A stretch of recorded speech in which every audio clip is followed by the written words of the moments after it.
രണ്ട് വേറെ മതി.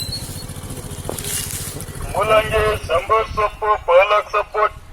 ഇന്ന് ഞാൻ ചീരക്കാരൻ വന്നേരം പാലക് ചപ്പാന്ന് കേട്ടോ വാങ്ങിന്. അപ്പോൾ ചീര വെക്കുന്ന ആൾ ചീരക്കാരൻ എന്നല്ല നമ്മൾ പറയില്ലേ, മീൻ വെക്കുന്ന ആൾ മീൻകാരൻ അങ്ങനെ പറയുന്നതാണ്, അല്ലാണ്ട് അയാളെ പേര് ചീരക്കാരൻ എന്നല്ല കേട്ടോ.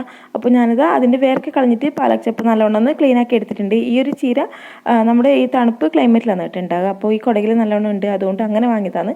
അപ്പോൾ ഞാൻ കുക്കറിലേക്ക് പരിപ്പ്, തക്കാളി, ഉള്ളി, പച്ചമുളക്, പിന്നെ ചീരയും കൂടി ഇട്ട് കൊടുത്തിട്ടുണ്ട്. എന്നിട്ട് ഉപ്പ്, മുളക്, മഞ്ഞൾപ്പൊടി, ആവശ്യത്തിന് വെള്ളം കൂടി ഒഴിച്ചിട്ട് ഒറ്റൊരു വിസിൽ മാത്രം ഒന്ന് വരുത്തിക്കുക. എന്നിട്ട് കടുകും ജീരകവും പിന്നെ വറ്റൽമുളക് കൂട്ടിയിട്ട് നമ്മൾ കറിയും കൂടി ഒന്ന് ഒഴിച്ച് താളിച്ചാൽ നല്ല ടേസ്റ്റാണ് ഈ ഒരു കറി. പിന്നെ കുറച്ച് വേണമെന്നുണ്ടെങ്കിൽ കുറച്ച് ലെമണും കൂടി ആഡ് ചെയ്താൽ നല്ല ടേസ്റ്റാണ്.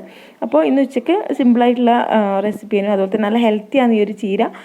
പൊതുവേ ചീരയെല്ലാം നല്ല ഹെൽത്തിയാണ്, പക്ഷേ ഈ ഒരു പാലത്തെ ആൾക്കാർ നല്ലൊരു ടേസ്റ്റാണ് കേട്ടോ. അപ്പോൾ നിങ്ങൾക്ക് ഈ ഒരു ചപ്പ് കിട്ടുകയാണെങ്കിൽ എല്ലാവരും ഇങ്ങനെ ഒരു കറി ഉണ്ടാക്കി നോക്കണം, നല്ല ടേസ്റ്റാണ്.